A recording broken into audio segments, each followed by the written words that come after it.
Previously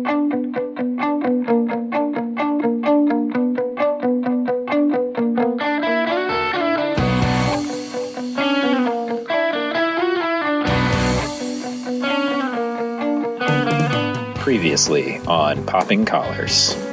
So Luke Cage is very important to the Jessica Jones comics because ultimately they end up getting married, they have kids, they have a whole sort of superhero family. But what? Spoilers. Okay. They're like the Incredibles. they are like the Incredibles. Oh my god, that baby would be beautiful. It would injure her from the inside. What would it do? Oh my god! They're two very attractive people.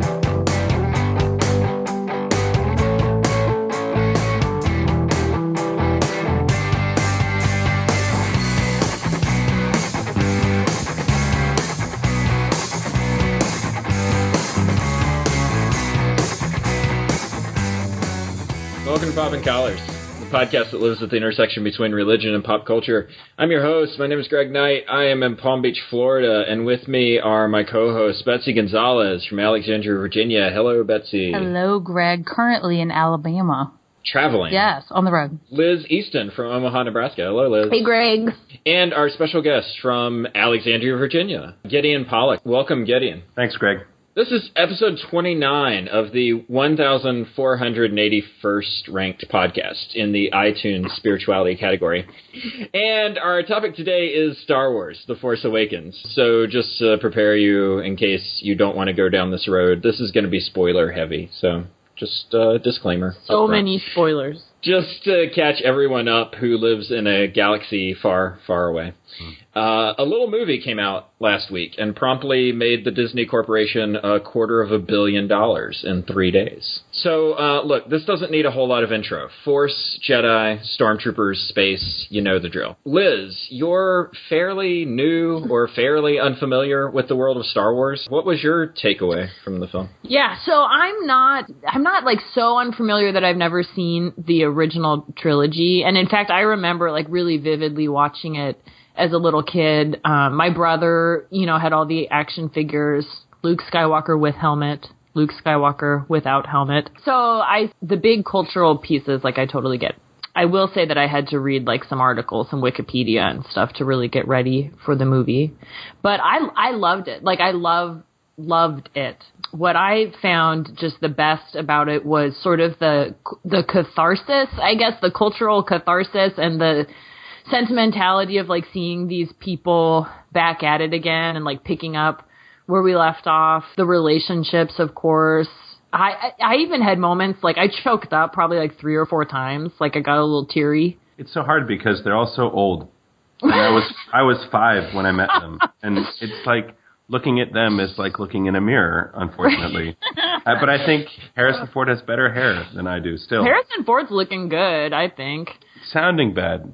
Looking good. But I actually loved that piece, the aging characters, especially with Leia and Han. And there was sort of this maturity about them, grown-up people who looked their age and are kind of coming at it with all this baggage and stuff. I loved that stuff. I loved Chewbacca. I felt like it was what I've been looking for. And I think that's where my emotion came from, is that it touched that emotion from so many years ago when my mom couldn't get a babysitter. So I ended up going to the movie. So, it's Yeah, I feel like the nostalgia piece was heavy. And you touched on that, Gideon, this idea that you used to be 5 and now you're this. But the movie is trying to put you back into that mentality of sort of being 5, take you back to that world as best it can, right? Yeah, it's interesting as well because I've spent a lot of time, I teach a course at Episcopal on reading the Bible to seniors in high school. And we spent a lot of time this semester talking about trying to sort of make sense of where we are in our lives now as we approach the narrative of the story of the scriptures.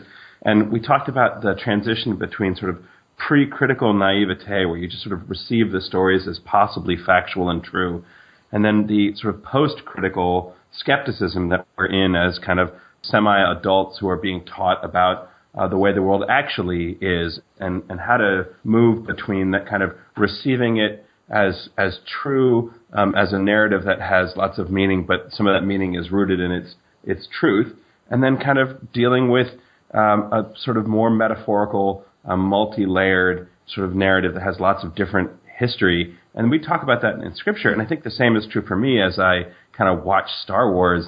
It's, I no longer believe that it was possible, that it was true a long time ago in a galaxy far, far away, that the Force worked through people like Luke Skywalker. And yet, now that I'm, 40 and watching it again, I'm feeling the same feelings I did as a 5-year-old. But now that I'm sharing it with my 7-year-old, they're deepened in a way. And his nostalgia, his sort of pre-critical reading of it is just so much richer to me. And so I'm thankful for Star Wars in a way because it's kind of connected me with a childish feeling that I haven't had in a long time. And Betsy and I went to see it together on Thursday here in Alexandria. And afterwards, I was really struck where, Liz, where you are, just kind of with so many feelings. And not even being able to be critical of some of the flaws or some of the callbacks or some of the sort of pop culture stuff that I knew I was missing because I just was so emotional about it. I think that's a really fascinating idea, this connection piece, right? And this sort of connection across generations, because you're talking about, with the original trilogy anyway, a movie franchise that's had a gap of 30 years. Now, we'll take the prequel stage out of it. So this is connecting one generation to another generation. So something that you loved as a kid that you're kind of trying to share with your own kids. And I think one of the things that was fascinating about the original trilogy was that, at its heart, it was the story about a family. It was about Anakin Skywalker and his kids' friends, and how these people were all interconnected and how they were all woven into each other's lives. And I think that what really came through in Episode 7 that didn't come through in 1, 2, and 3 is this family aspect, the role that the family plays, the generations that come before you and how they affect who you are in the present and what those connections are and how these pieces are woven together. That thread of family was just such a huge piece to the new Star Wars movie. And I think that that's where a lot of the emotion lie. It was in sort of seeing those connections on the screen while also sort of seeing those connections in your theater as you were sort of sitting next to each other. Mm-hmm. I think there's something about, we've touched on this a couple of times, this idea of nostalgia. I like to think of it as sort of like echoes. I think when George Lucas was writing the prequel trilogy, he said something about it's almost like writing poetry, and it's like rhyming. You're trying to rhyme one movie with another movie. And I felt like that was a goal that sort of J.J. Abrams seemed to come into this movie with, was this idea of we're going to echo some of the sentiments of Episode 4, as best we can, as we're setting up this sort of new trilogy. So you see kind of the mentor has to sacrifice himself. The hero's journey has to start at a place of, I'm never going to leave this planet, and then all of a sudden the entire galaxy opens up to Rey. And so you start looking for mirrors, right? Who's mirroring who? Who's the new Luke? Who's the new Han? Who's the new Leia? I mean, it sort of sets up that that's how you're supposed to view these characters, but maybe not. Maybe they stand on their own as their own sort of unique creations in this world. The interesting thing for me is how the extension that Rey offers for both Han and Leia, mm-hmm. which I think made some of us walk out of the theater going, "What's going? Is there like some hidden twin situation going on? Like something?" Because of the way that even when Leia was, initially this damsel in distress in the first movie, she is the humor of Carrie Fisher. That it's like, what are you doing? You guys are idiots, you nerfers and whatever, and, get it together. And she does the same thing. Like those moments when Finn's trying to grab her hand in the market and she's like, quit taking my hand. Stop. I can do this. What did you think of Rey, Liz? I loved her, and I loved that this movie passes the Bechdel test. So it's like this idea that there are like different criteria for a movie basically not being empowering for women or just even being neutral for women. And like one of them is that women have conversations with each other that aren't about men. So anyway, all of the women characters I thought here were pretty well-rounded. And I loved the diversity of the cast in general. It was kind of surprising in a way that it shouldn't be surprising these days, but it is. It was a very diverse cast. But I loved her. I loved that she was able to be kind of vulnerable at some times and show her feelings and what she was struggling with. And she was just totally tough. I mean, she was a young woman who kind of raised herself in a really scrappy way and felt super loyal to her family and did what she needed to do, and I thought she was a great addition. I think we've talked long enough to go ahead and move on to Kylo Ren, who is probably the greatest thing ever in the history of movies. It's the fact that what Kylo Ren has over Darth Vader is the fact that he can take off his helmet and you can see what's going on underneath. The problem with Darth Vader was that he was in the helmet and you just had to kind of accept on Luke's word that Vader was conflicted and was trying to figure out where his role was. You know, was he given over to hate or did he still have good in his heart? With Kylo Ren, we know exactly the conflict that's going on, and it's because Adam Driver is able to take off that helmet and show us the conflict that's going on. And I just thought that was a great kind of mix-up of that whole Vader trope of sort of the internal fight that's going on for the villain. Oh, I was just going to say that he was a great choice in casting. I didn't even know that he was in this movie. So when he took off the helmet, I was like, what? That's the guy from Girls? You know, there were some cheesy parts of this movie, I'm just going to say. And I think kind of some cheesy acting. But he wasn't one of them. I thought he was totally sincere and a really transparent actor. He was conflicted, but he wanted to be evil. He wasn't conflicted in the way that, like, you know, sometimes I'm conflicted where I feel like I have some bad choices, but I want to make the right one. He was conflicted in the way that he had lots of choices, and he seemed to want to make the bad one. So, like, when he's asking for Han's help, you know, on the bridge there across that great chasm, when I watched it again today, you know, I was reading it from the other side and thinking what he wants is he wants to kill his father. And he wants his father's help in killing his father.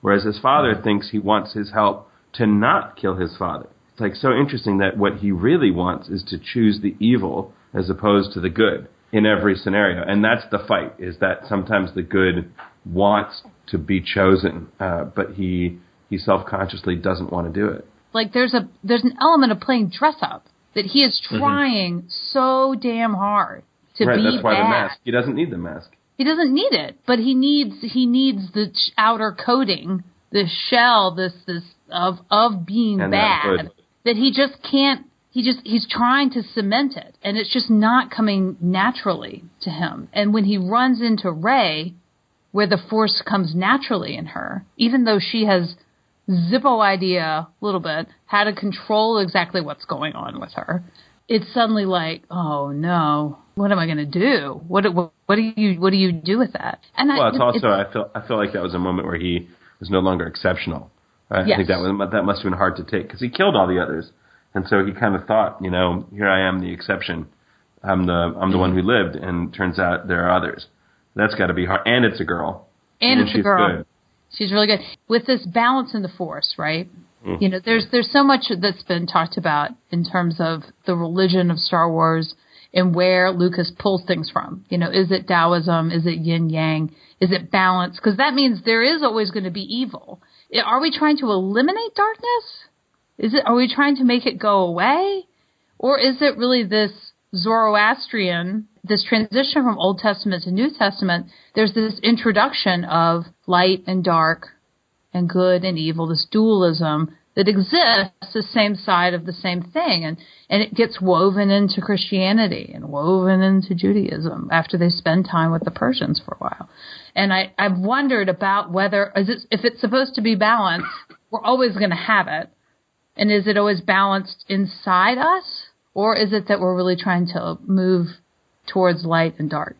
And that's what Kylo has been making me think about that I hadn't thought about before. Well, there was that scene where he was talking to Darth Vader's helmet, but it felt, until you saw what was lying there on the bench, it felt like he was praying, right? I mean, that was the sense that I got. And he's saying, he's so frustrated, and he's like, I feel it inside of me again. I feel the light side of the Force again. And to me, like you said, Gideon, for me, that experience is usually the opposite. Like, oh my God, I feel that bad thing. You know, those bad feelings are my shadow side or whatever. And like, God, please help me to balance that out. But so it always seemed to me that the Force just was. It's neutral, and it's how it's used, that it can be used for great evil or for great good. And I felt like that the conflict, the difference there between kind of the radical Yahwism of the Bible is that all good and evil are within the compass of God's creation. Just kind of incorporating the idea of the echo from episode 4 to episode 7, the death of the mentor moment. In episode 4, it's Ben that dies. In episode 7, it's not Ben that dies. It's Ben that kills. And, the beauty of episode 4 is that if you go back and watch 4, 5, and 6, you could identify that moment when Vader strikes down Obi-Wan Kenobi as the beginning of his path back to the light. Ben tells Vader in that moment, if you strike me down, I'll become more powerful than you ever realized. And I think that power is his ability to change the way Vader is starting to look at the world. And I think that you're right. This idea of choosing evil, that's what's being mirrored in that moment with Ben Solo killing his father, is him choosing the dark side, choosing that path, and trying to eliminate the light.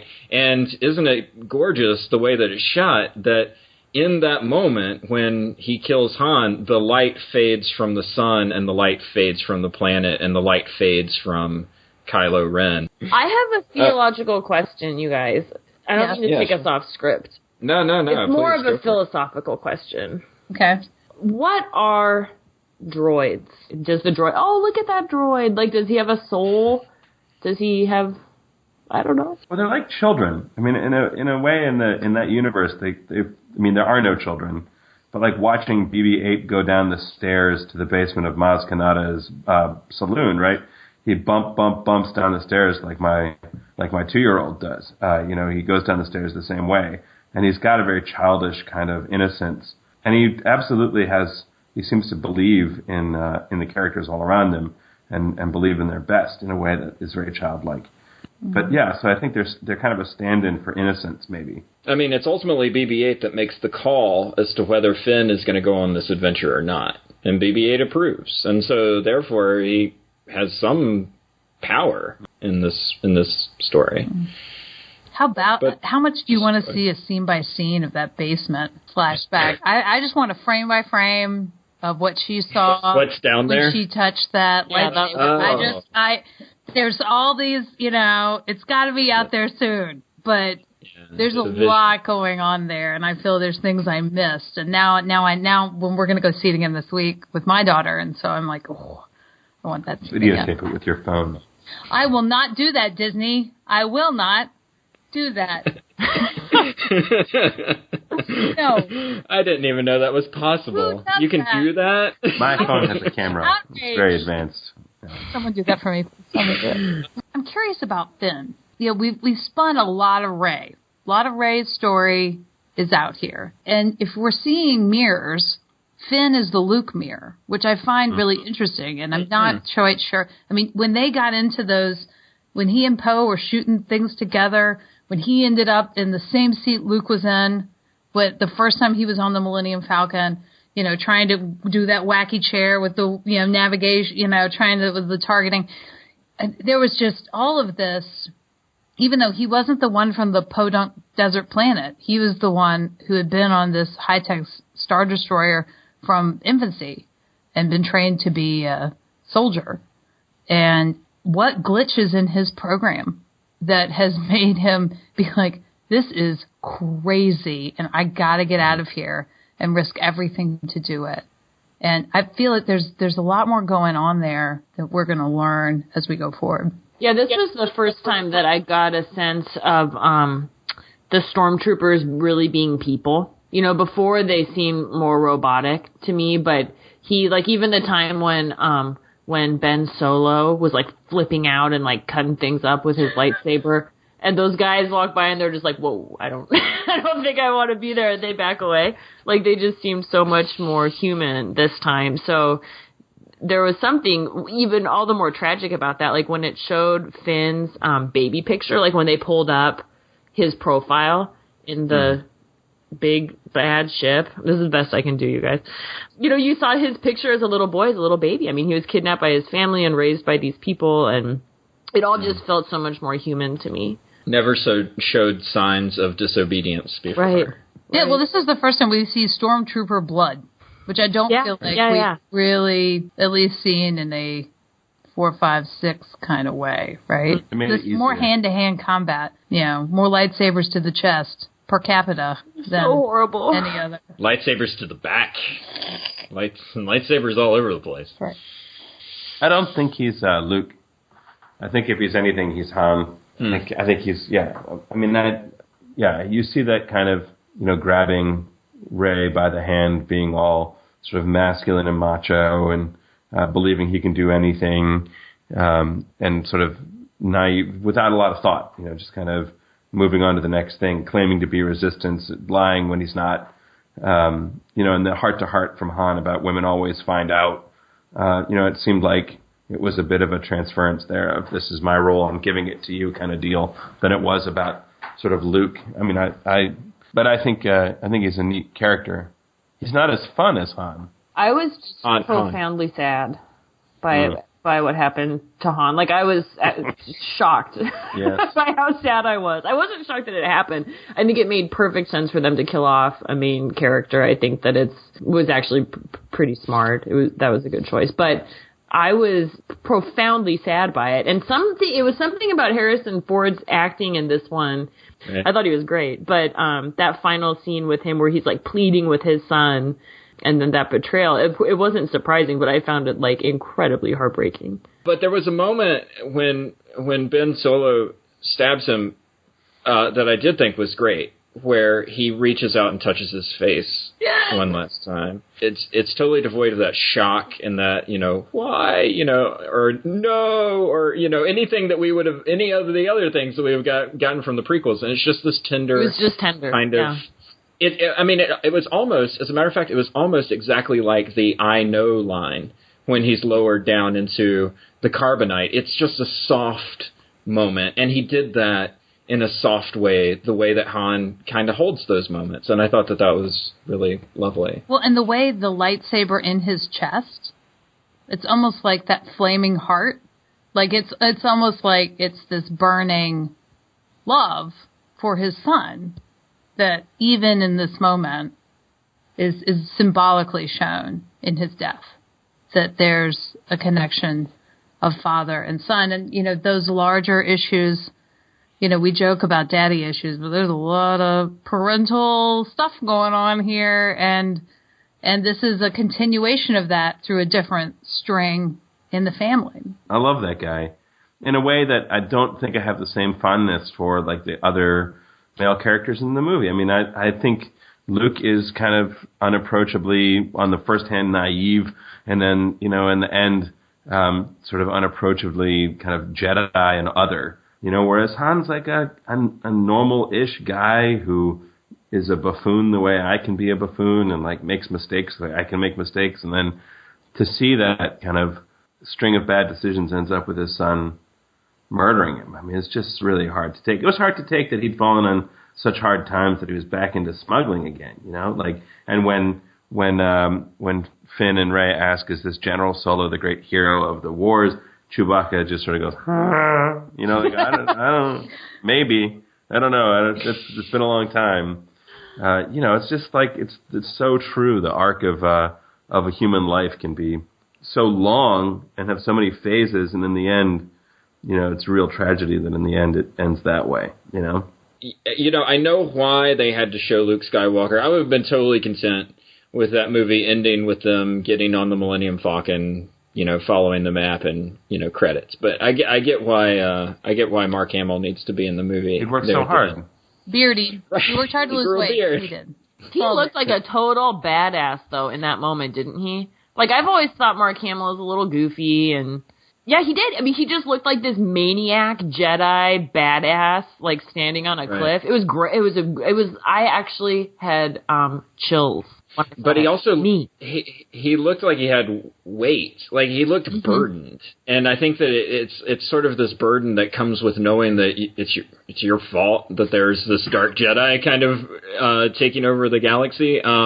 But it's also kind of this weight of being the last of his kind, this weight of being sought after by so many people, both good and bad. I just thought in that moment, like, he looked so sad when she held the lightsaber out to him.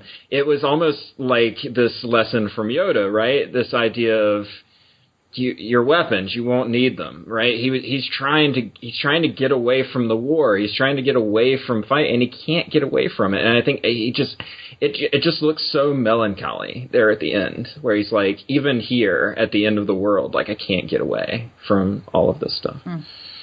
Well, and there's a part of me that wants to like shake him, be like, "What are you doing? Hiding out?" There's a bunch of people who actually need you, so I think there's this other element that I'm pissed at him and I want him to kind of get back in the game, and what will this next phase look like? Is she going to enter training with him? Are we going to have that tandem training because Kylo Ren has not completed his training? So those two trainings will be very interesting, while at the same time I want to see what happened with Ben Solo and Luke. I want to see what happened, where things went wrong, off the tracks. There's something about the Walter Wink myth of redemptive violence here. I feel like Luke is trying to opt out of this pattern of violence that doesn't seem to bear any fruit. But we want him to get back in because we're so, we, the audience, are so patterned by it.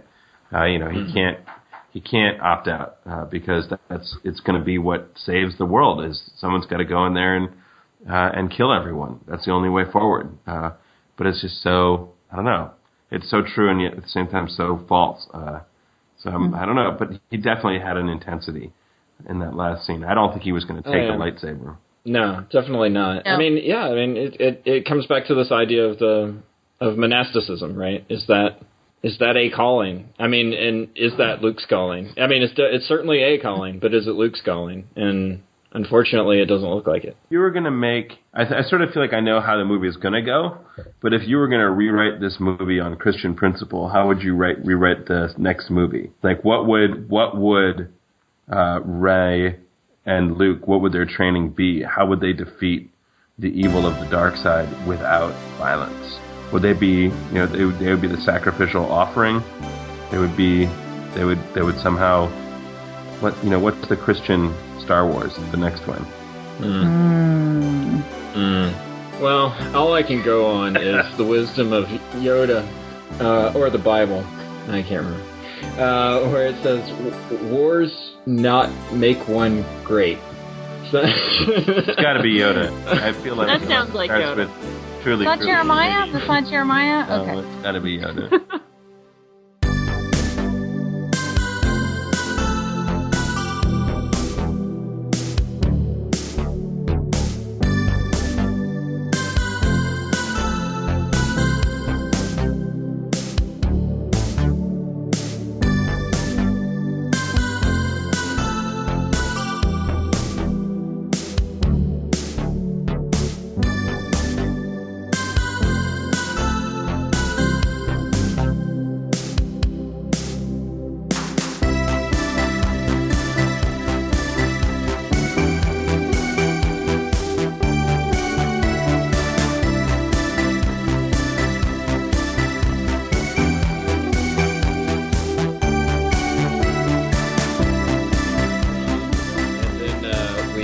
To our Go in Pieces segment. This is a chance for us to talk about whatever pieces of pop culture we've seen or experienced or want to talk about. I'm going to go based on how you are on my screen. So, Liz, what's a piece of pop culture that you would like to fill us in on? Oh, man. I've been sort of on a documentary binge on Netflix recently and have watched a lot of good ones. Ken Burns? Are you on Ken Burns with me? I'm sorry, Betsy, no. One that I watched that I almost hesitate to talk about because, I don't want... It would be inappropriate, I guess, for me to recommend this to an all-ages audience. But it was actually produced by Netflix, and it's called Hot Girls Wanted. I think it was directed and produced by Rashida Jones. And it's about... amateur porn stars who respond to ads on Craigslist and then move to Florida for a month and do pornography. And they're kind of eaten up by this system. And anyway, it's super fascinating, very tragic. There are sort of alternate narratives of empowerment for some women and then real not disempowerment. Exploitation. Yeah, exploitation. But what was disturbing for me is they would keep showing statistics about different pornography sites that have more hits per day than like CNN, MSNBC, like Google, all combined. I mean, people are watching a lot of porn out there. And that, that's a thing. That's a thing that's going to affect our culture. And for us, clergy folks, it's affecting our people too, and no one's talking about it. So that was interesting and disturbing and well done, but like, don't watch it with your kids in the room. Betsy, what's peace? Peace pop culture for me, non-Ken Burns related. What? Right. What? Right. I know. It's been a lot of that lately. But Broadchurch, I've been watching that hot off of my watching of David Tennant in Jessica Jones from our last episode. I was like, I thought I remembered somebody mentioning this Broadchurch show. And I love the actress who plays opposite. I've watched her in a lot in The Rev, one of my favorite portrayals of clergy on television. And so the two of them together, just amazing. And just I'm not a big criminal serial watcher, I have my time. I think we all had a time when we watched more Law and Order than we probably should have, but I haven't done that in a really long time. And so to have a small town rocked by a crime on the coast of England, and to watch the different pieces and the secret that we hide and the secret that is ours and how it comes in contact with other people's secrets. But it is a really, really good show. Gideon, sorry, man. Do you have a piece of pop culture that you've been following lately? I've been watching a lot of. I'm afraid to say it because I'm afraid it'll end up being a vague ploy to monetize people again. But I like watching this TV show, The Last Frontier. I think it's kind of got a real heartfelt sort of family trying to eke out an existence against nature and against all odds in a way that's really, it plays into the whole kind of myth of American kind of individualist, pull yourself up from your bootstraps and make a life against nature. It's really lovely, but the families portrayed are really, I think, also interesting, and not in the kind of way that we all found Duck Dynasty was absolutely manufactured, But this is like, they have real struggles, and I don't know, I like to watch it, and it's beautiful also. So I never watched The West Wing. I'm one of these people. I never watched it. So I just finished the first season, and the first season ends with a cliffhanger of an assassination attempt by a group of white supremacists trying to shoot somebody, the president or the president's daughter or something like that. And I had this moment where I was like, I could start season 2, but I sort of thought to myself, I think I'm going to be disappointed with where this goes. So I'm just kind of letting it sit for a little while, and then I'll come back to it later. So I actually started watching Broadchurch instead. Just a reminder, you can find Popping Collars on the web at poppingcollarspodcast.com. You can find our show wherever you get your podcasts, whether that be SoundCloud or Stitcher or whatever application you use. We just ask that if you find us on iTunes, please subscribe so that we can move back up in the rankings.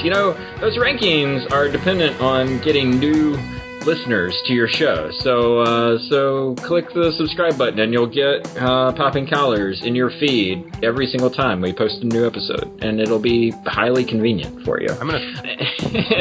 Finally, you can find us featured on EpiscopalCafe.com. We love EpiscopalCafe.com. They feature our show each and every single time, and we hope that you'll check out their website for any Episcopal Church news and beyond. And comment on us sometimes. I always feel sad that we don't get any comments on Episcopal Cafe. With that, that's Popping Collars for this time. Thank you, Gideon. Thank you, Betsy. Thank you, Liz, for being on the show. Keep those collars popped. I just stole Betsy's line.